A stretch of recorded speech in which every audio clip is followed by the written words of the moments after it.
Bir masala tahlili. Sizlar bilan hozir 3-sinf matematik kitobidan qisqaroq bir masala tahlilini ko'rib chiqamiz. Demak, masala shartiga qaraydigan bo'lsak, Aziza, Madina, Umida va Komil g'ijjak, nay, chang va rubob chalishni o'rganishyapti. G'ijjakchi qiz bilan Aziza yaqin dugonalar. Umida, Komil va rubobchi qiz musiqa maktabiga dushanba, chorshanba va juma kunlari kelishadi. Madina, Aziza va changchi qiz seshanba, payshanba va shanba kunlari kelishadi. Aziza chaladigan musiqa asbobi rubobdan kichikroq. Umida chaladigan musiqa asbobi katta bo'lganligi uchun u darsga faqat notalarni ko'tarib beradi. Endi savol, har bir qizning qaysi musiqa asbobi chalishini toping degan savolni qo'yishibdi. Demak, buni jadval ko'rinishida qiziqarliroq ishlashimiz mumkin. Ya'ni bu yerda biz yozib oldik: Aziza, Madina, Umida va Komil, ya'ni bosh harflarini va 4 xil musiqa asbobi bor: g'ijjak, nay, chang va rubob. Endi bu jadval qanaqa ishlaydi?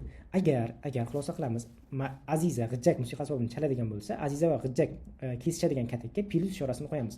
Agar Aziza nay chalmaydigan bo'lsa, Aziza va nay kesishadigan katakka minus ishorasini qo'yamiz va shu tarzda tahlilni davom ettiramiz. Demak, masala shartiga qaraydigan bo'lsak, ikkinchi gapni o'qiymiz.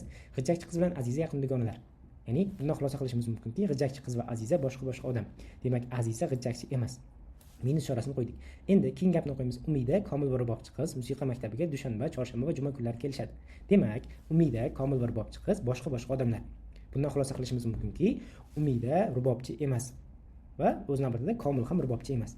Keyin gapni o'qiydigan bo'lsak, Madina, Aziza va changchi qiz esa seshanba, payshanba va shanba kunlari kelishadi. Demak, Aziza, Madina va changchi qiz boshqa odam.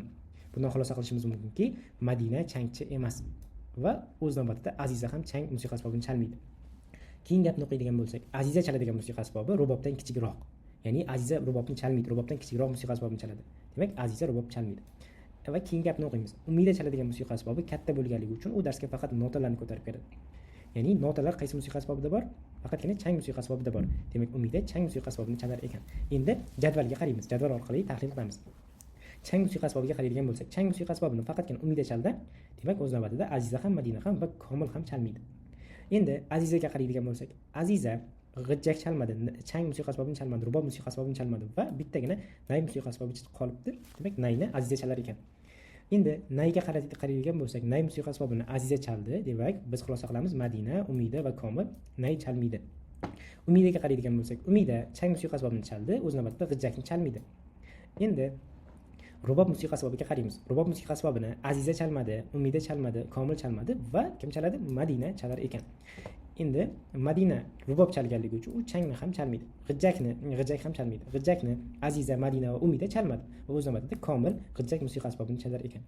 Demak, mana shunaqa xulosa qilishimiz mumkin.